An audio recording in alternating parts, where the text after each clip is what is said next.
Good morning, YouTubers, and welcome back to the Virginia Bushcrafter, the channel where we continue to learn and practice all of those wonderful and great skills of bushcrafting, prepping, and survival for the wilderness. So welcome everyone, and if this is your first time here, welcome as well. So today, guys, what I want to do and show you, and what we're going to talk about, are four of the, very important skills of bushcrafting. The first skill is primitive skills. The second is resilient skills. The third one is unyielding skills. And the fourth one, untamed skills in the bush. So guys, let's trek on to our site, and I'll see you when we get there. All right, guys, I am at the site. I've trekked in maybe 150, 175 yards. Not very far, but who says you have to go far to come into the bush and practice? So the first thing that I'm going to do is put my bear spray back where it can be very easy accessible, and I'm going to take this cutting tool off of my shoulder, which is a kukri that I'm going to be using. But again, guys, what I want to emphasize as I go along, I'm going to emphasize each category. Again, primitive, resilience, unyielding, and untamed. All right, guys, so again, I'm going to take this backpack off and explain this to you. I actually made this backpack August the 23rd, 2023. I'm going to leave a link to that video to show you how I constructed this backpack. Not a rucksack, this is a backpack. So I'm going to take it off, and I'm going to go through each item as I go along. All right, guys, so let's just say, again, we're speaking of primitive, which means very low tech, basically no tech at all. So my rucksack, it is carrying a tarp. This usually can be a wool blanket, and this has all of my personal gear in it. This is part of my sleeping system, and I'm going to talk about that even more. And of course, the first aid kit. Again, Mother Nature, bank line, and mule tape. So let's dive into this backpack, this primitive backpack, and see what I have. All right, guys, so the first thing that I'm going to do is remove my gear. And it is secured, the gear and the sleeping system is secured to the backpack with 550 paracord.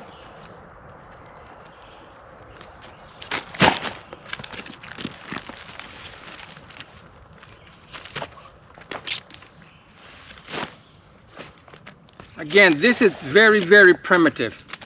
I'm just glad to have the opportunity to actually use this, since this is my very first time using this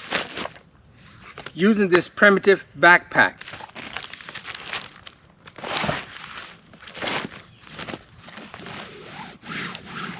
Okay, so we're going to put everything over here. So again, foam bedroll. Now, to really be primitive, this is considered low technology, because primitively you would use some of Mother Nature. You would use some of Mother Nature and make about 4 inches, at least 4, make enough that when this is compressed, it's 4 inches thick to prevent conduction. Or you will use saplings. But whatever you have in Mother Nature, you will make 4 inches when it is compact to reduce and prevent conduction. But since I'm only here for a day, I have a foam bedroll and a sit pad.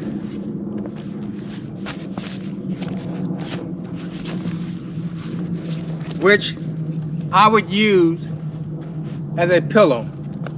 Also, foam pads are great until they get wet.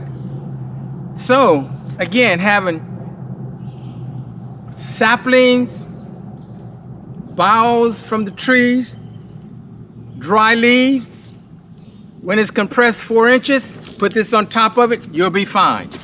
So this is part of a bedding system. Again, primitive would be saplings, leaves, and these leaves are so wet, leaves or boughs from the pine boughs. The next thing is my gear.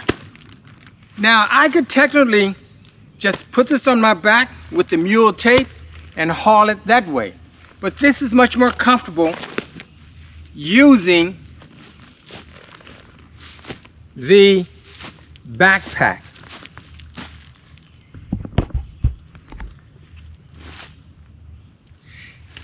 Again, I'm going to leave a link to the video where I made this. Again, it's just Mother Nature, bank line, mule tape, and some Gorilla tape that can also be used as tinder. This whole thing can be used as tinder, kindling, if necessary. And then I can carry this as such. All right, so let's look into the hard shell. Okay, so let's get into the core of our gear.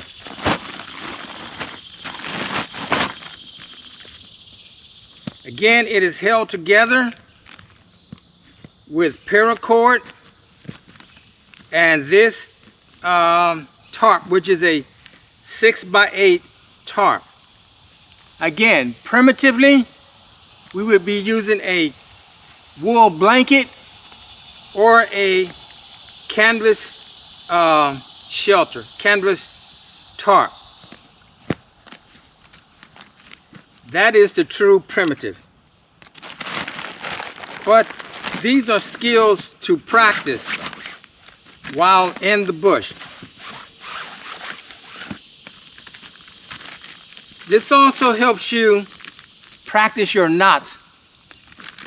To wrap this, I use a taut line hitch, a overhand square knot, and a clove hitch.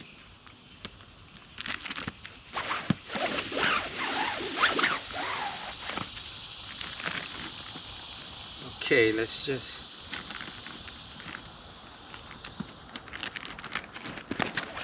Okay, so we have all the paracord off.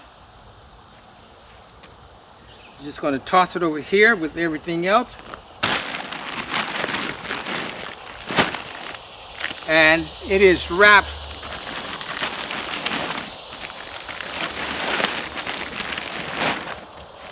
again. Here the end is folded together.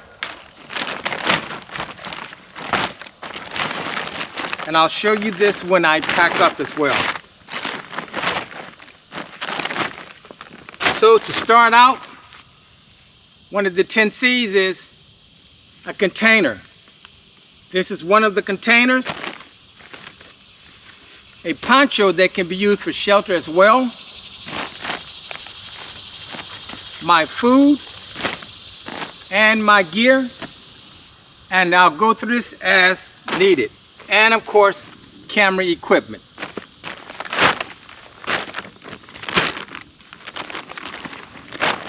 So here you have it. Everything that is in this tarp. All right, guys. So again, we're speaking primitive, low tech. So I did not bring any tent pegs with me because in the bush, Mother Nature provides everything that you need. So I'm going to make something very simple, tent pegs. And I'm going to do that by using some of Mother Nature. I should be able to get 4 good tent pegs out of this. So very easy.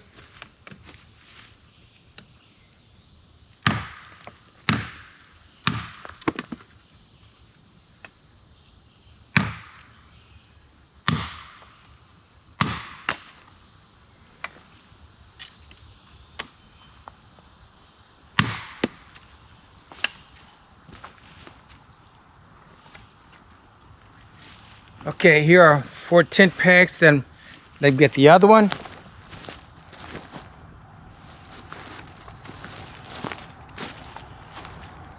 So I'm going to chamfer the ends, make some points, but I just realized I may need 2 more. So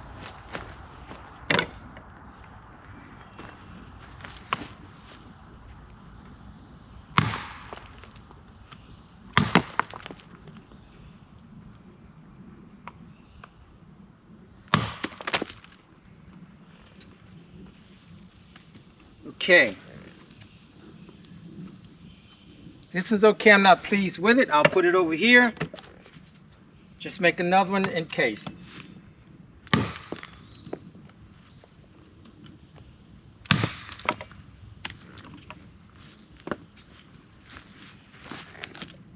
Okay, so these are going to be my tent pegs. The tool that I'm using is a Condor heavy-duty knife designed by Joe Flowers. All right, guys, so let's chamfer these, and we're going to also use some notches. All right, guys, here's a part of one skill that I just mentioned. It's called resilient. Being able to overcome situations or problems, how to solve these problems. Now, I intentionally did not bring tent pegs. So what I'm going to use is a Scandinavian grind terrasalt knife made by Condor. And this is one of the reasons why I say it's good to practice with as many cutting tools as you can, and become a mastery of your tools. So what I'm going to do is show you chamfering the end of this. So when I baton it into the ground, it doesn't split.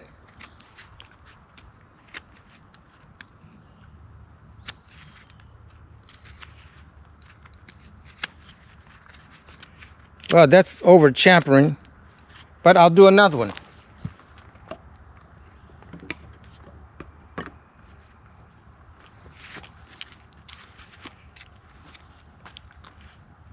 Well, what I'm going to do with this first is make a point.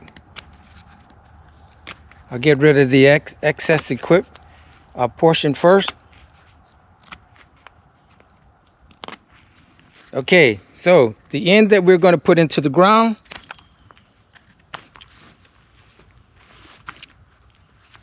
always with the blade edge away from you, against your chest, and just pull.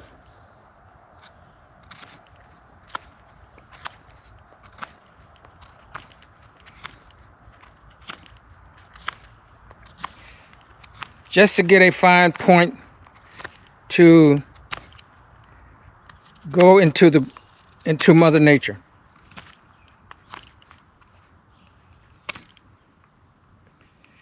Again, mastery of your tools. That is why I feel that it is so important to come out and actually use your tools.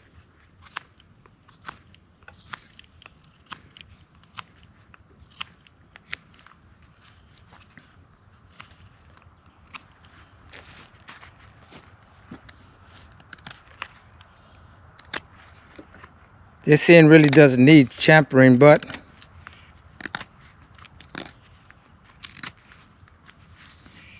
and I'm going to make an L notch just by rocking the blade back and forth. Fold the knife over. I know I'm going to start here for my notch.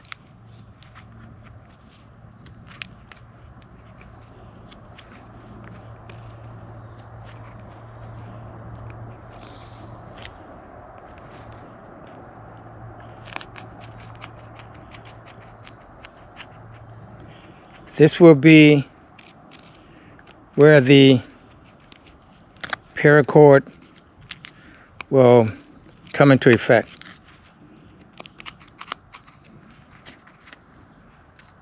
Quick notch, point, chamfered, somewhat over chamfered, but you get the gist. So I'm going to make 6 of these. I'll be back to show.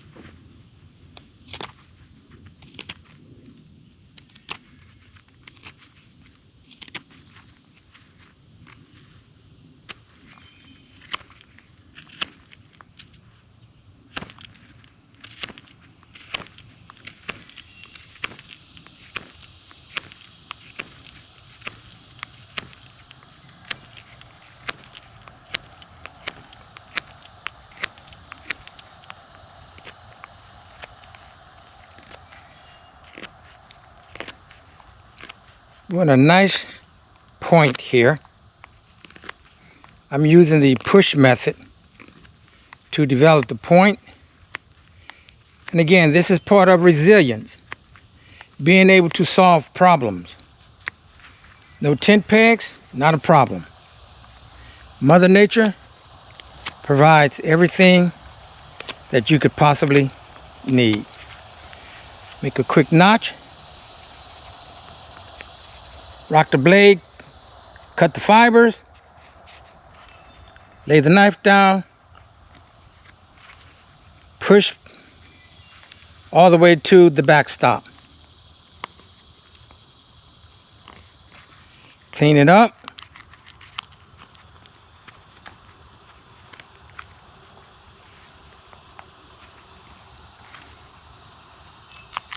Again, it's good to always practice this. One good way is on a tri-stick. Also, I will also link that in the video as well.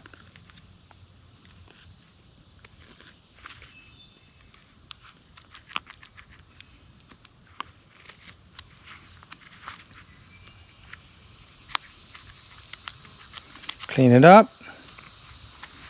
We're good to go.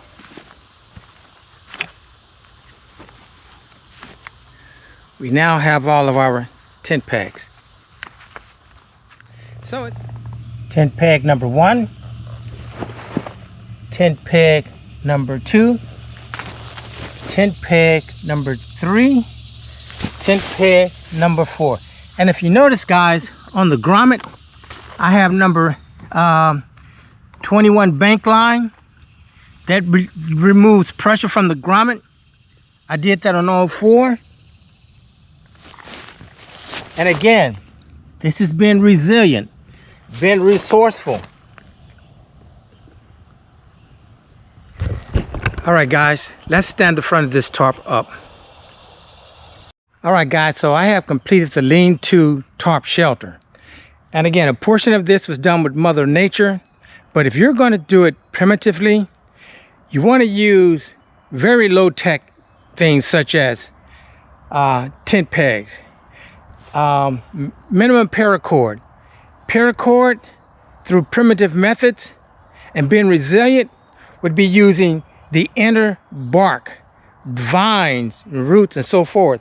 But for a natural shelter, it would be a debris shelter made from things of this type.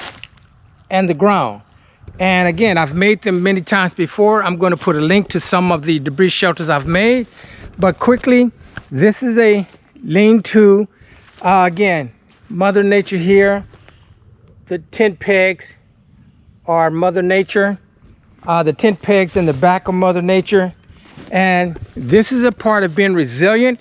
If you didn't have tent pegs, metal tent pegs or plastic tent pegs, you would have to make your own tent pegs. You know, chamfering the end, making a point, and they have this, I think it's called a L knot or seven knot, and using a marlin spike hitch here, taut line hitch here. Again, Mother Nature here, but this has been resilient, resolving issues, resolving problems, and unwilling, determination, perseverance. If I didn't have this tarp, I would be able to make a shelter from Mother Nature. So that is part of being unyielding, patience, perseverance. All right, guys, we have a shelter. Now we need fire. So we've got to talk about the fire. All right, guys, well, I'm just taking a small break here, but I wanted to talk to you about resilient skills. I think, oh wow, my glasses are so foggy. I think the most resilient skills are shelter building, and again, if it's primitive, it's going to be from Mother Nature. Again, but I think you really have to come out and experience making debris shelters, and you will see that it is time consuming. By time you put up a spine, put up a ridge pole, put up a spine, go get the boughs, go get the leaves, having at least 4 inches of debris. It is very time consuming, but that is a part of primitive skills and also resilience. And again, resilience, shelter building, firecraft, and water. Of course, food, you're going to have to be able to forage edible foods, edible plants, and so forth. But when it comes to being resilient, that is overcoming problems. Again, I intentionally left tent stakes at home, and I made tent pegs here.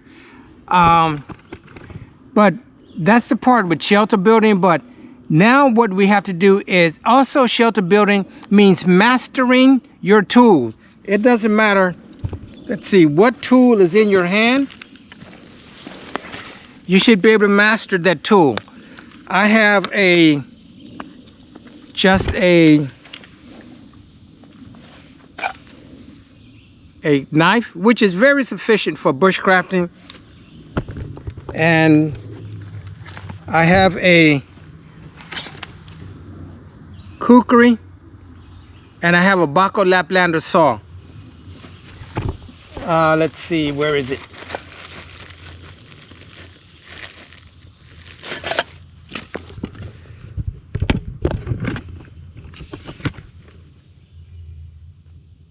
Again, because I'm traveling as light as possible, so I don't have a lot of gear with me. But this is the saw. This is the knife I will use for processing wood, as well as for processing wood. Again, become a mastery of your tools. Very, very important. So what I'm going to do now, everything is just totally wet. It's wet. There's no getting around it. So I'm going to have to definitely make kindling as well as tinder. So let me get up and get started. Hey guys, I'm going to make a fire pit. One thing I did not bring with me again that I usually bring with me is a shovel. And again, being resilient means solving problems. Unyielding, determination, you're not going to stop at any cost. perseverance. So what I'm going to do is make a digging stick, which is very, very simple. I'm going to use, again, the kukri and some of Mother Nature.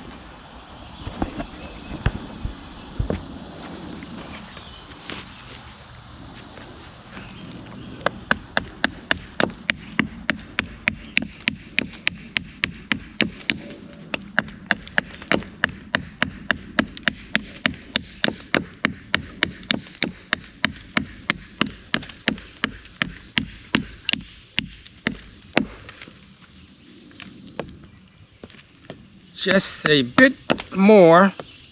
And again, with this wood being wet, again, that's untamed. There's nothing that you can do about the wet wood. The wet wood is not domesticated. It's not fabricated. It is not controlled. So, this will be my digging stick.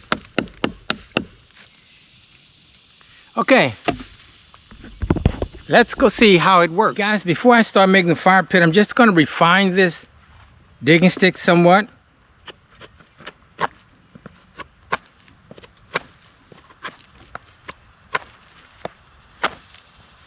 Again, I'm using a different part of the blade. This blade has 3 grinds with 3 parts to it.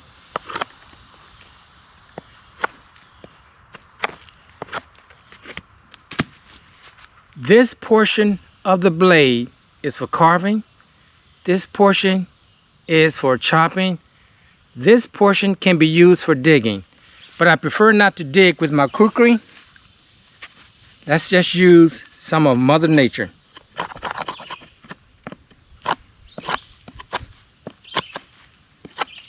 Okay, let's resheath the kukri.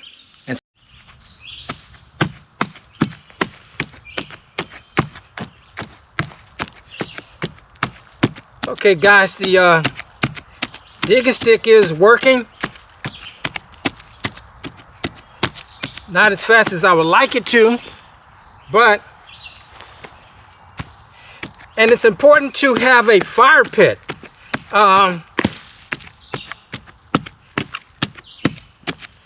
Because that fire pit will help control embers. So guys, I'm running into a lot of roots, and this is one good reason to carry a blade with serrated edges. No match for roots.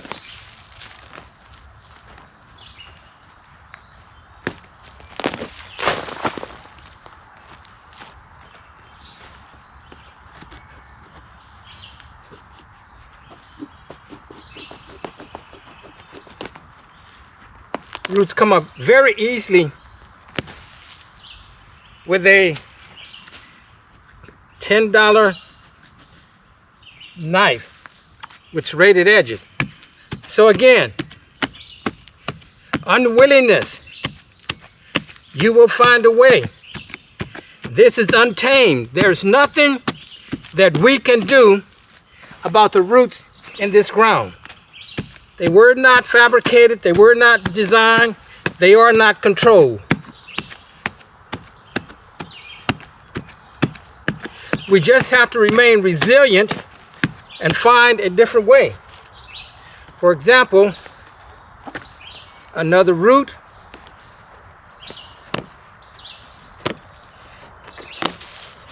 Not a challenge for serrated edges.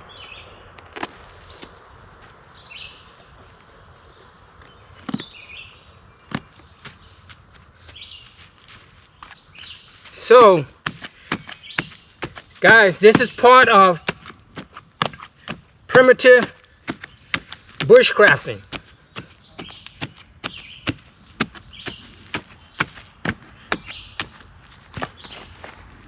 Okay, I'm going to remove these roots, and I think I'll be okay.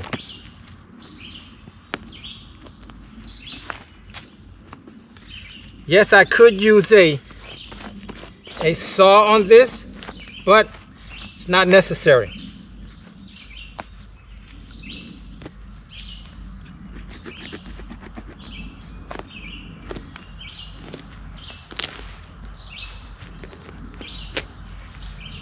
All right, guys.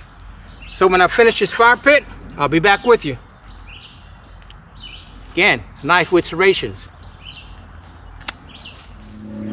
All right, guys, that's some of the firewood that I have harvested.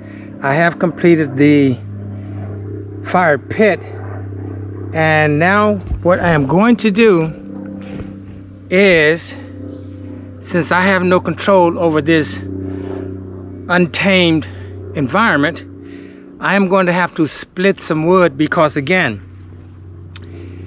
everything is basically wet, but I've managed to find some twigs. And the good thing about the twigs is that as long as you hear the pop, excellent kindling. But what I'm going to do, I'm going to baton some wood just to get to the middle. So let me put you in focus.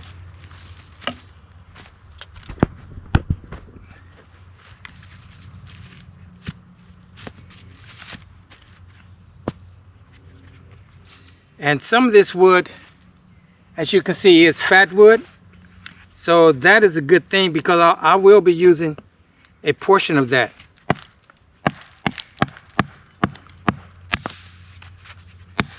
And the baton just broke. So I'll be back. I'm going to go get a better baton. All right, guys, I went and found another baton.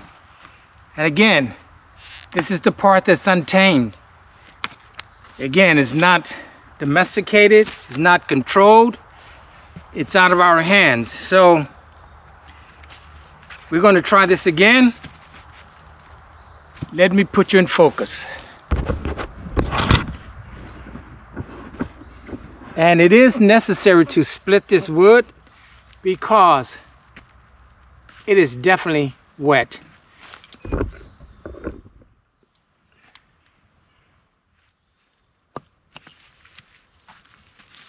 And when you don't have an axe, batoning is fine using a knife.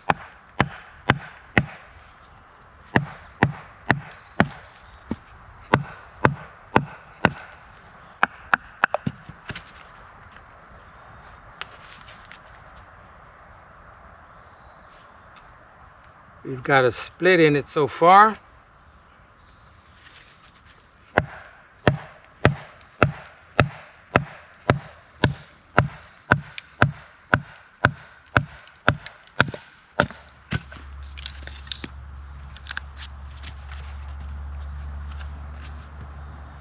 This is some hard wood, and it is dry on the inside.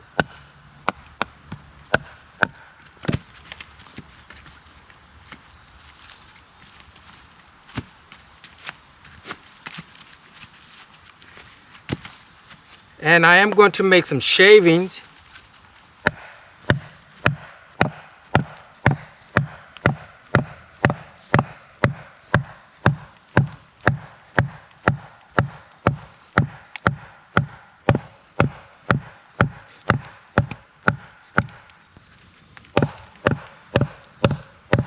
This is a very hard piece of wood here.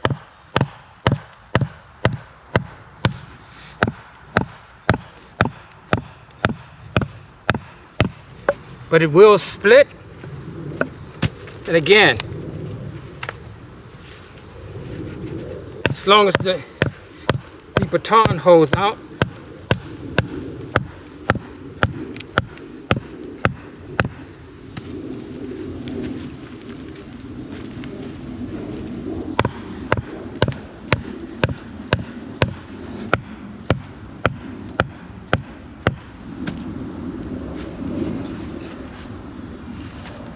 so possibly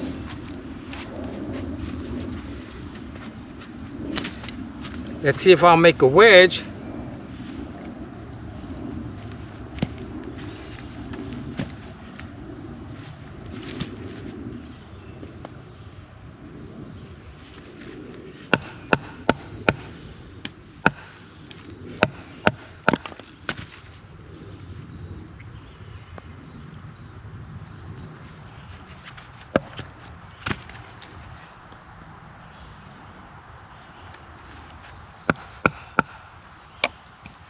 So if you don't have an axe or a hatchet, and this is very hard wood,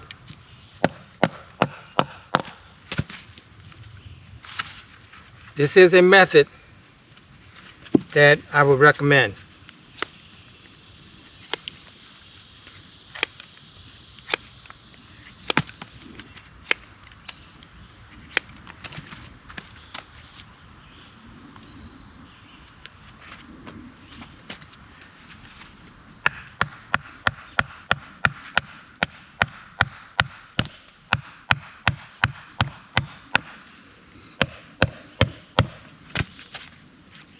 And we're going to do one more.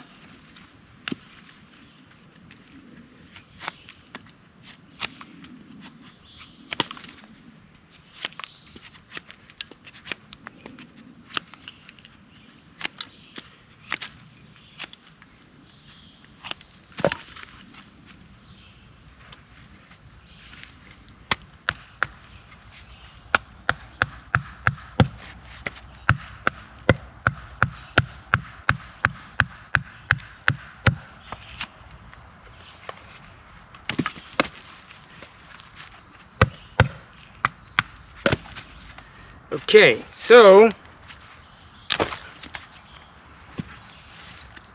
that's split.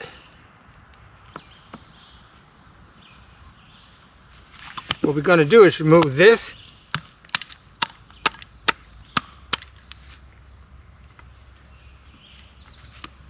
And drive this down further.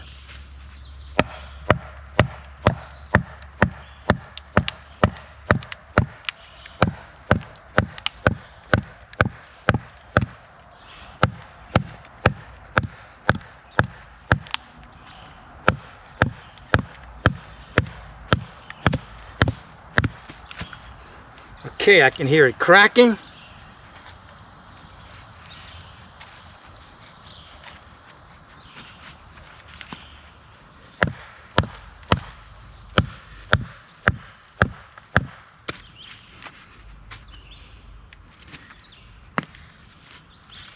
Okay, so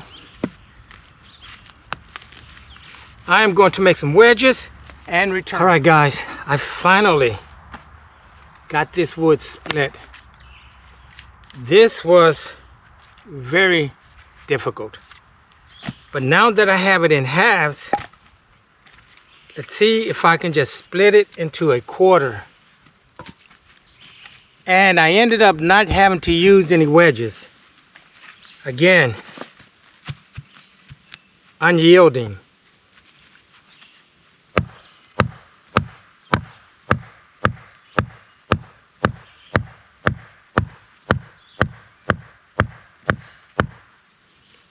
This has to be oak.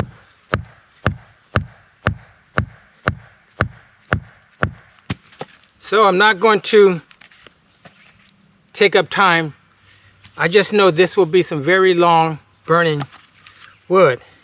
But what I'm going to do in the meantime, split up some wood that I can actually make feather sticks with.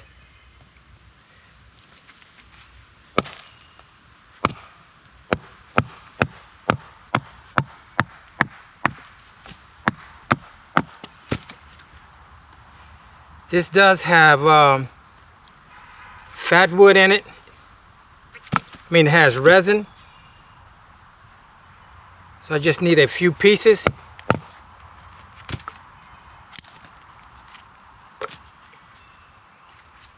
And one more should suffice.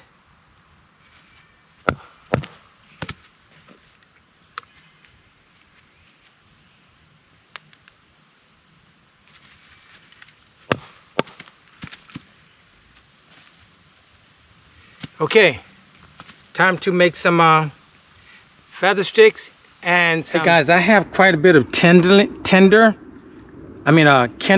over here, but I just scored some birch, so some paper birch. So I'm going to scrape some of this and get some paper birch tinder. So let me show you what I'm going to do. Let me put you in focus here. I'm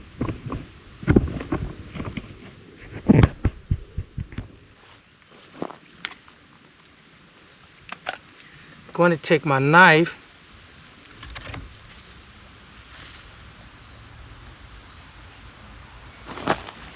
As you can see, it just comes right off. Well, let me see if I can find a better piece.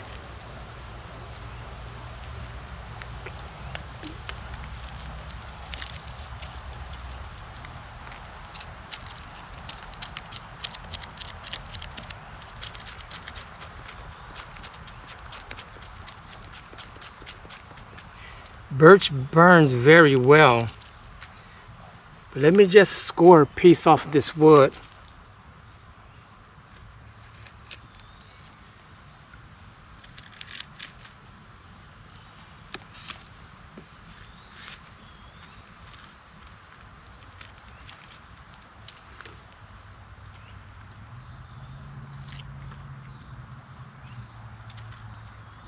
So I'm going to try this. Let me just try. If you notice here at the end, how it just peels off.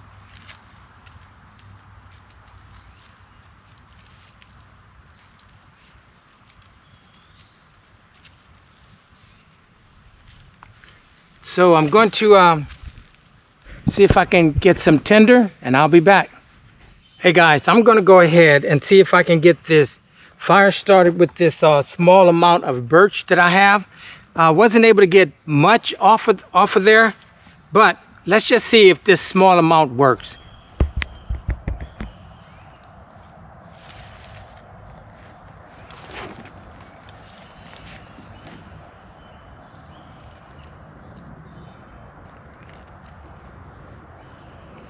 Gonna place the ferrocerium rod right on the small amount.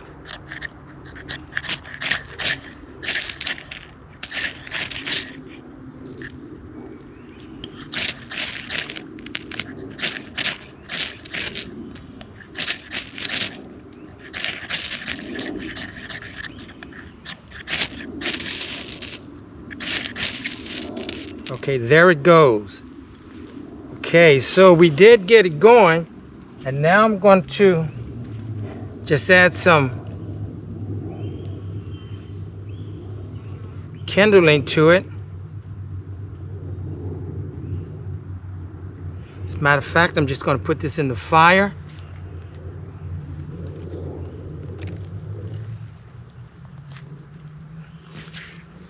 All right, guys, so as you see, it's going. I'm going to put some kindling on it now.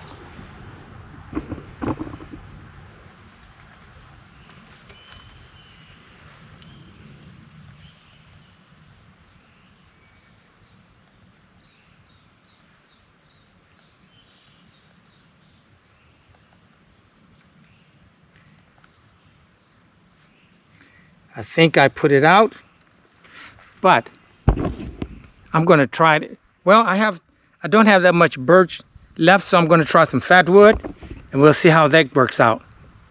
All right, guys, what I did, I have to try this again. So I poured off more paper birch, and I'm just going to put the ferrocerium rod to it. And as soon as it is ready, I'm going to add fat wood. So let's see.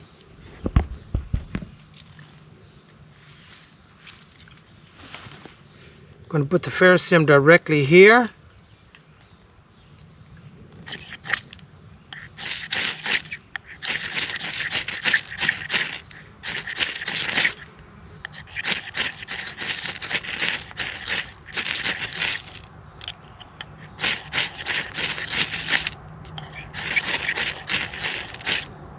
Okay, there it goes. Fat wood.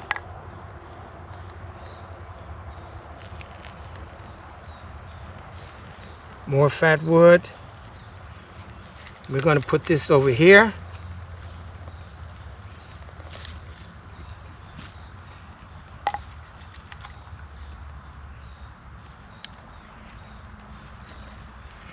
Okay, as you can see, it did work this time. Just need to feed it kindling now.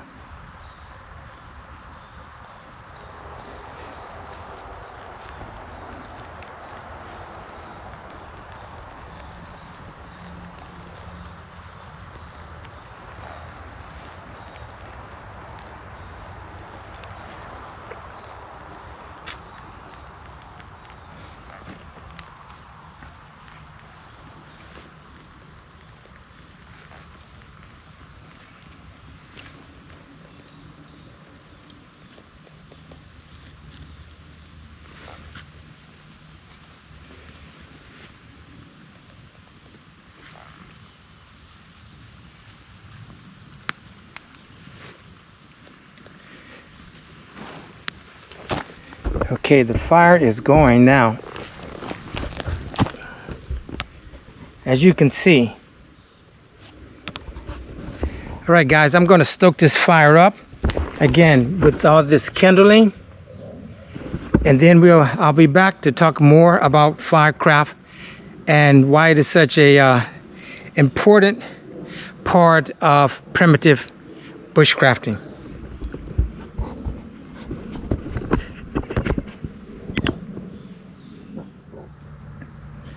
Well, one of the most important skills right there, fire. Again, that fire was started with birch bark. The first time it did not work, but again, as a bushcrafter, I am unyielding, which means perseverance, patience, and perseverance. Finding different ways to do different things. But guys, so again, this is all about primitive bushcrafting, and what's really important again is fire, debris shelters, foraging for edibles, friction fire, which I've never done before, but that's something I have to do. You have to be able to master starting a fire and keeping that fire going. You have to deal with water purification. Again, sure, you can have your fancy tools, but this is about low tech, which means boiling your water.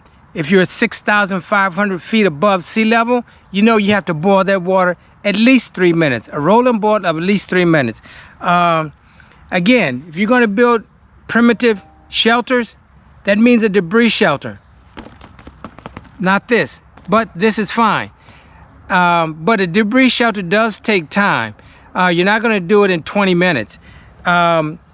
Again, another skill is flint knapping, knowing how to make your own cutting tools out of different rocks and so forth. So that's what bushcrafting is all about.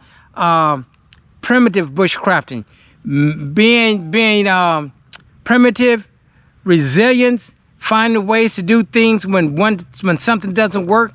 What happens if some of your gear breaks? You got to find a way to prepare it. You must maintain your cutting tools. If you don't have a file with you, what are you going to use? Maybe a rock or something. But there's a lot to primitive bushcrafting, resilient skills, being unyielding. And again, one of the most important things is the untamed. There is nothing you can do about anything out here. I mean, you could, cut the trees down and build homes? But no, there's nothing you can do about the inclines, the declines, walking, trying to be careful, not stepping in a hole. You just don't know. You can't control the wildlife. You know there's wildlife here, but there's so many things with being untamed. It is not controllable. It is not fabricated. It is natural. But guys, I'm gonna go ahead and start preparing a meal. I'll be back with you to talk about more of the skills of bushcrafting, prepping, and survival for the wilderness. But today, we are focusing on primitive, resilience, unyielding, and untamed skills for the wilderness. All right, guys, we are preparing a meal. And that meal consists of, that's right, along with It's impossible. No, it's for real. That's what's in the foil, and the water is heating up for the... But in the meantime, I'm going to have some snacks, Pop-Tarts. Hey guys, but another part of resilience is land navigation. Knowing how to use your compass and a map. So I've shown you the compass that I've used before, or that I use right now, which is the MC2 Sun 2. This is what I use right now. I do have a map, but it's not very thorough of this location. But that is a part of being resilient, because if you have a map and a compass, you can always find out where you are and where you want to go, or where you're going. Another part of resilient is being adaptable. Even if something happens, learning how to stay calm. A cut, a burn, stomach ache, learning how to remain calm will get you through the process. If you get a cut, you have a first aid kit. If you have a burn, you have a first aid kit. You bring all of that with you so you can remain resilient. That is one of the bushcraft skills, resilience. And again, the mental fortitude. Always looking forward. Don't get nervous. Stay calm. So that and land navigation, two more components of resilience, a skill for bushcrafters. And look at that fire, man. I threw some wood on it. It's getting up there. But it's going to heat the water. And the veggie burgers or impossible burgers are wrapped in foil. And they're basically on the coals. So, see you in a few. Well, the ramen noodles are now in the nesting cup. Just keeping the fire going. We're getting drizzle, small rain, but I'm under a lot of foliage, so that's not going to be an issue. I have plenty of wood around me. Once I have coals, not a problem at all. But hey, this is part of the untamed skills of bushcrafting. You have no control over what happens in the bush as far as Mother Nature.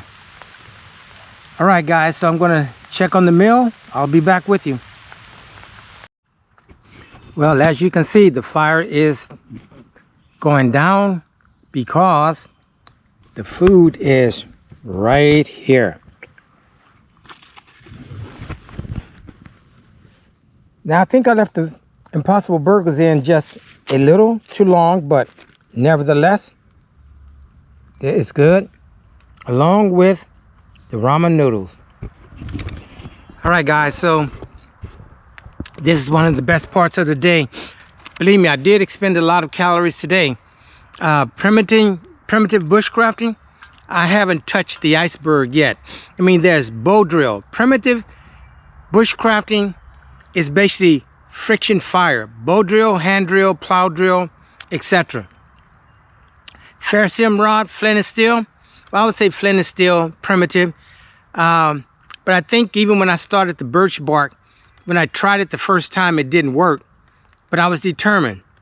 I was unyielding. So I went back, I tried it again, it worked.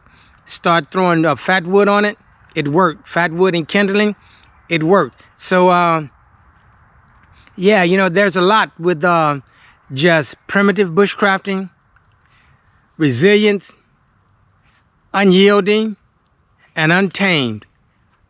There's a lot. I haven't touched the surface of what it all involves. But again, guys, what I'm gonna do now is go ahead and have this meal.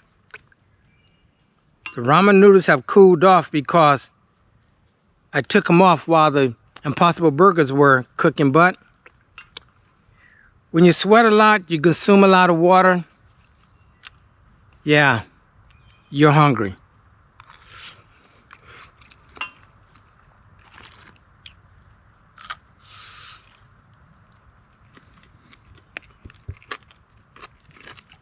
And of course, Gatorade. All right, guys, I'll be back with you after my meal. Look how quickly the fire's going down. Maybe the rain had something to do with it.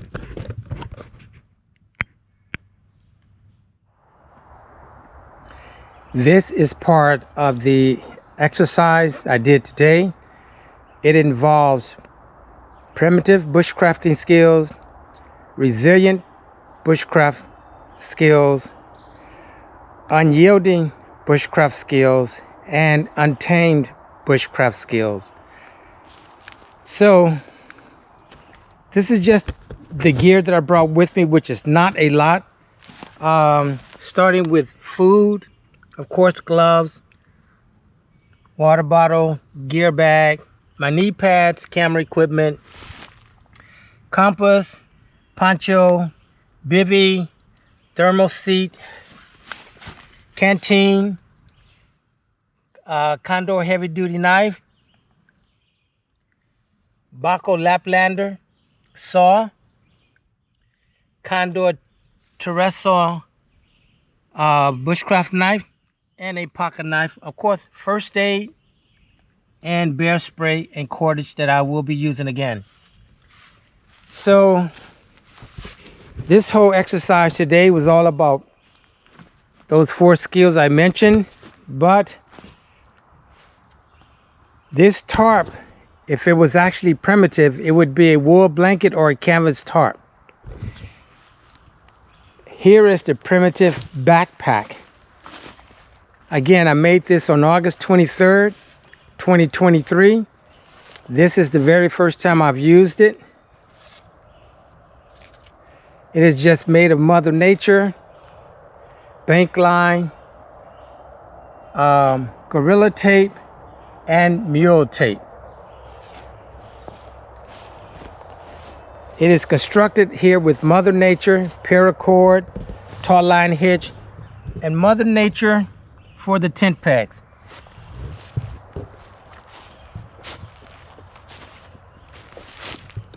Tent pegs here as well.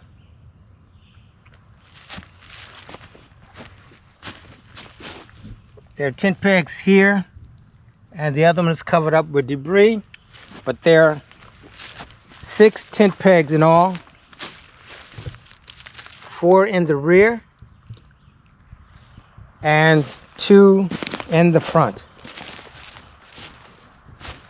There is no ridge line with this shelter today, but this is all about practicing, again, primitive skills, resilient skills, unhinged, unyielding skills, and untamed skills for the bush. So guys, I'm going to go ahead, I'm going to pack up. Here's where I had my fire. I started the fire with birch bark. It was somewhat challenging, so I had to do it twice, but nevertheless it was fun. So guys, the main thing is just come out here and put in some dirt time. There is so much to learn in bushcrafting that it is never ending. But I think I want to do more of it. Get into the flint knapping, making my own blades and rocks to cut with. That sounds pretty interesting. So I do now see a need to really go ahead and do the bow drill.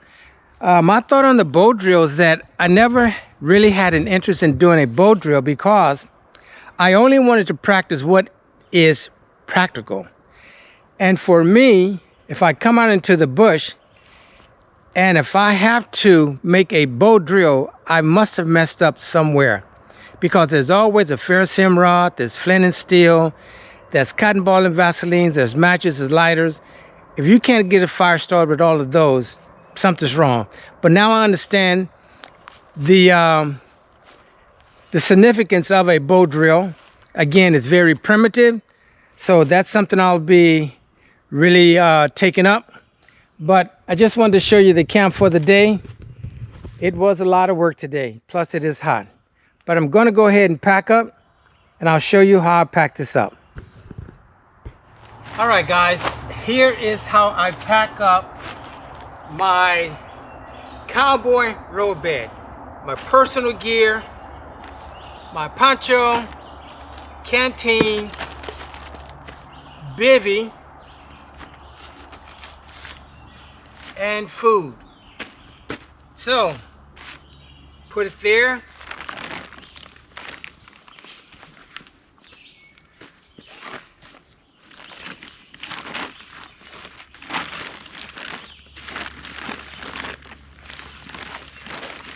Make sure I get a full roll.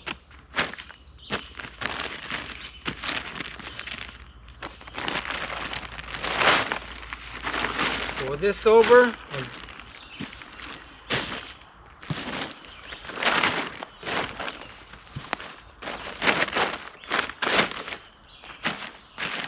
Try to keep that as even as possible.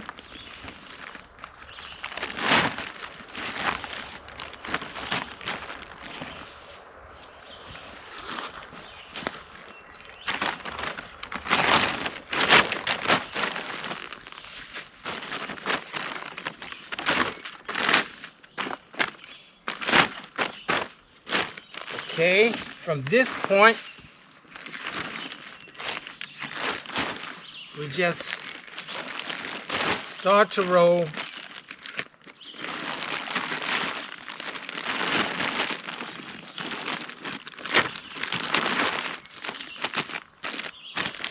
Try not to take any leaves home with me.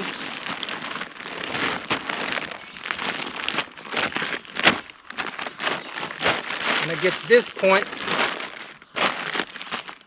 just make a point and roll over. Paracord,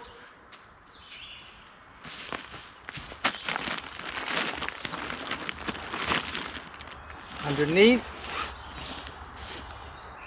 taut line hitch. Again, that's part of primitive bushcrafting, learning knots. Taut line hitch.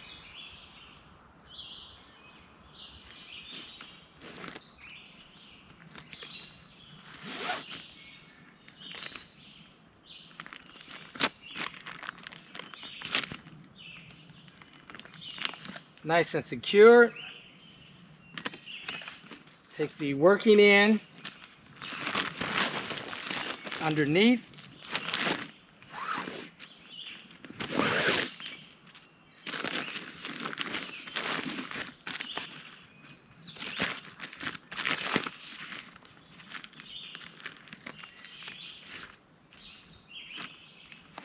And it's always good to have somewhat more paracord than necessary.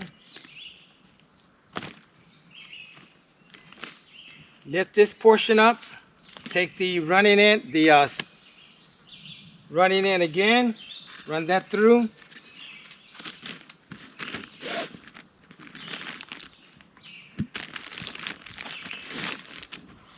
We're going to do that 2 more times.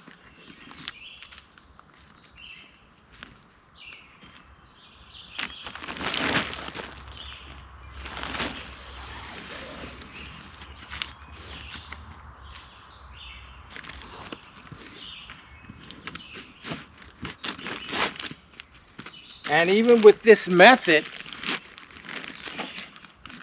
you could actually carry this without the backpack. And one last time.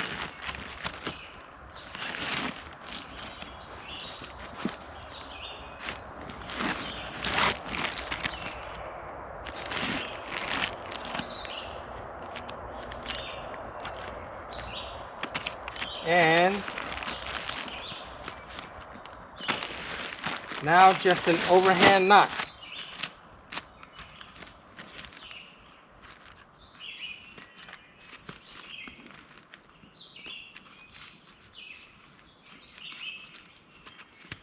Dripping with sweat.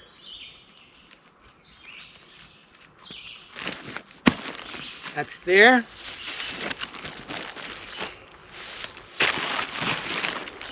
Let's see if you can see.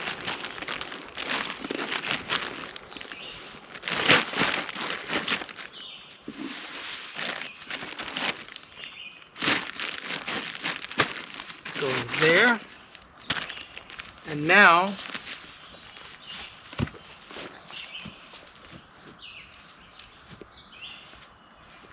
the bedroll goes here.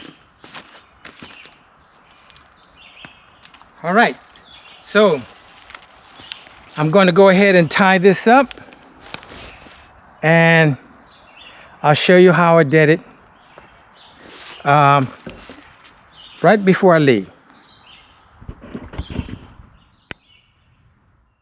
All right, guys, here is the primitive backpack that I put together August 23rd, 2023. Man, it's been a long time since I actually utilized this. However, I did learn this from Corporal's Corner. All right, guys, so you see that is the side, that is one side, the other side, and as you can see, that first aid kit. So, it's basically mule tape here, over my shoulders, at the end of the backpack here, and I could use a chest strap, but not necessary. So guys, that's been it. That is it for today. Hey, it's been a lot of fun. It's been very hot. We even got some rain. I was able to cook, practice some primitive skills, resilience skills, unyielding skills, and untamed skills for the bush. So guys, anytime you get an opportunity to get out in the bush, I would suggest you do it, because you can watch all the videos you want, you can read everything that you want, but until you put the dirt time in, it just doesn't, you can't put the puzzle together. So I always leave with, what could I have done more? There's so much that I could have talked about that I didn't. So it's going to be in the description of the video. Make sure you check that out. But I think the most prevalent thing that I'm leaving with is that it's time to do the bow drill, because that is a primitive skill. The ultimate primitive skill is the bow drill. So with that said, guys, remember to like, comment, share, hype, and subscribe to the Virginia Bushcrafter if you have not done so. And as always, like father and son, mother and daughter, human in nature, we're all akin in some form or fashion. Just get out in the bush and have some fun. I'll see you on the next adventure. Stay safe, everyone.